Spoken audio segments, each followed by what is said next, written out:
አው ስትንከባከቡት ፈገግ ይላል። ሲጎልበት ክምር የፈጀ ዝንጀሮ ይመስል ሰው እንደዚህ ነው።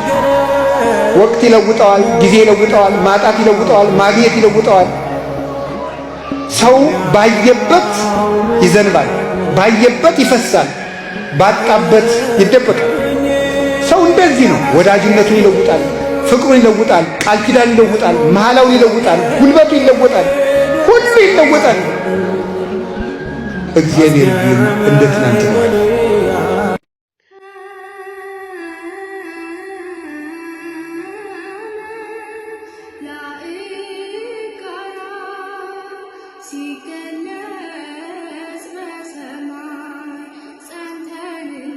ምሕረት ደጅ ሄዶ ያፈረ ማን ነው ወገኖቼ? እሷ ለምኗት ድረሽልኝ ብሏት ከልጅሽ ከወዳጅሽ አማልጂኝ ብሏት ምስጢር ያልተፈታለት ቋጠሮ ያልተበጠሰለት የተሰነጠቀው ያልተጠገነለት የተሰበረው ያልታደሰለት የፈረሰው ያልተጠገነለት ማን ነው ወገኖቼ? እንዴ ከጥቅስ በላይ አይደለች እንዴ እሷ? ምእመናን እኔ አንድ ተአምራት ልንገራችሁ። በዚህ በዓለም አቀፍ ታላቅ መጽሔት ላይ የወጣ ተአምራት ልንገራችሁ። እየሰማችሁኝ ነው? ለኔ አትታዩኝም፣ ትስሙኝ አትስሙኝ አላውቅም። አንድ ተአምራት ልንገራችሁ። ታይምስ መጽሔት ወይም ኒውስ ዊክ ላይ ነው የወጣው። አንድ በአረቡ ዓለም የሚኖር አንድ እጅግ የከበረ ባለጸጋ በአንዲት አረብ ሀገር ሊባኖስ ይመስለኛል የእመቤታችን የቅድስት ድንግል ማርያም ቤተክርስቲያን ባለበት ድንቅ ድንቅ ተአምራት እንደሚፈጸሙ ይሰማል። ይልቁንም ልጆች ላጡ ስለት እየተሳሉ በልጅ እንደሚባረኩ ይሰማል። ከዚያ በኋላ ምን ያደርጋል መሰላችሁ? ይሄ ሰው ወደዛች ሀገር እጅግ ባለጸጋ ነው። ልጅ ትሰጠው ዘንድ ለመማፀን ወደዛች ሀገር ይሄዳል። እንደደረሰ አንድ ታክሲ ነጂ ያገኛል። ወደዛች ቤተክርስቲያን እንዲወስደው ይጠይቀዋል። ሊያሳየው ይወስደዋል። ካሳየው በኋላ ያ ሰው ስለት ይሳላል። የዛሬ ዓመት ልጅ ከታቀፍኩኝ ከልጅሽ ከወዳጅሽ አማልደሽ ልጅ ከሰጠሽኝ $200,000 ይዤ እመጣለሁ ይልና ይሳላል። እጅግ ባለጠጋ ሰው ነው።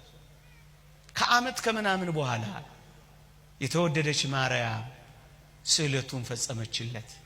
ሁሉ ነገር ከልብ ከስሜት ሳይሆን ከልብ መጀመር፣ ሲያደርጉ አይቶ መጀመር፣ ሲሉ ሰምቶ መጀመር፣ ሰዎች ስላሉን ተናደን መጀመር ሳይሆን ሁሉን ነገር ከልብ መጀመር።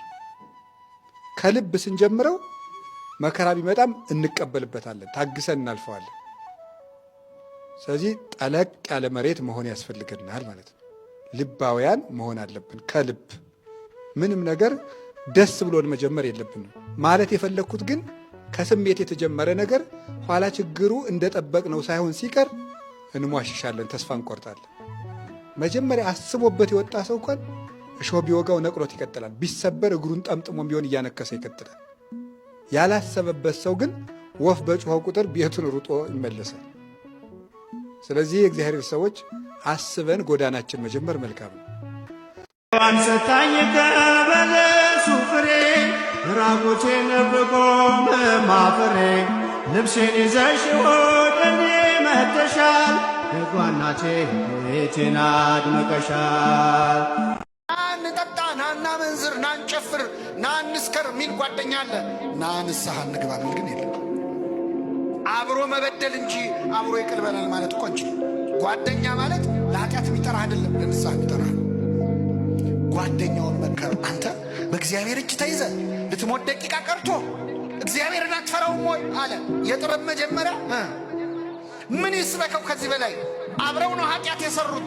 ይሄ ንስሐ ገብቶ በመንግስት አስበኝ ብሎ ገነት ገባ።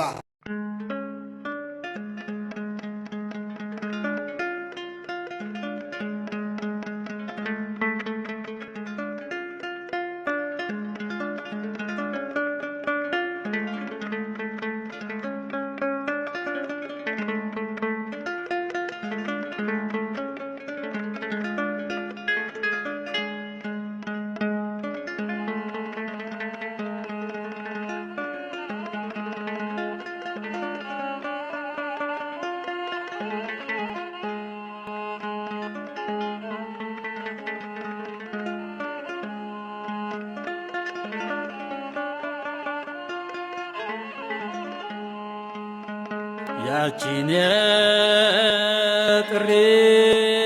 ቀን አብረን እናስባት። ያቺን የጥሪ ቀን አብረን እናስባት። ሞት የበደል ጽዋ ሞት የበደል ጽዋ ከአዳም የወረስናት ሞት ደስታና ውጫዊ ደስታ ይለያያል። ስቆ የምናየው ጥርስ ሁሉ ደስ ብሎት አይደለም። እያዘነ ይስቃል። ፊታቸውን ቅባት ተቀብተው ልባቸው የጠቆረ ሰው የለም አለ የለም አለ። በሐዘን የተወጋ ለሰው ይምሰል ለጎረቤት ይምሰል ፊታቸው ሊያበራ ይችላል። ሽቱ ተቀብተው ውስጣቸው ግን በሐዘን የሚከረፋ ሰዎች የሉም አሉ። ነጭ ለብሰው ልባቸው የጠቆረ የለም አለ። ቤታቸው በደማቅ አምፖል በርቶ ልባቸው የጨለማ አለ የለም። ሕይወት ጨለማ ይሆንባቸው ማለት ነው። የልብ ደስታ ከየት ይገኛል ንገሩኝ? እግዚአብሔርን ከመፍራት ይገኛል። እግዚአብሔርን የሚፈራ ሰው በነደደ እሳት ውስጥ እንኳን በደስታ ይስቃል። እግዚአብሔርን የማይፈራ ሰው ደግሞ ተድላ ደስታ የበዛበት ድግስ ተደግሶለትም ሐዘንተኛ ነው።